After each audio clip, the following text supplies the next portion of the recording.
участие в первом международном экономическом форуме абхазском – это такая важная миссия. Мы подписали соглашение, оно может быть сейчас рамочное, но на самом деле я вижу, что из таких рамочных соглашений потихоньку вырастают практические проекты. Взаимоотношения Владимирской области и Абхазии уже существуют.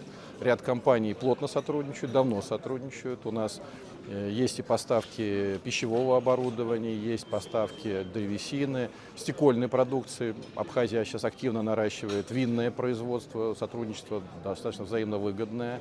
Мебельную продукцию, которая позволяет в том числе работать и на туристическо-курортном направлении. Но вот, кстати, в части пищевой продукции и вообще переработки и поставки взаимной продукции, мне кажется, это большая перспектива. Абхазия обладает уникальным климатом, территорией, которая позволяет заместить, ну, будем говорить честно, продукцию из южных стран, из Африки или из Турции. Поэтому я уверен, что наша кооперация в этой части будет иметь хорошую перспективу.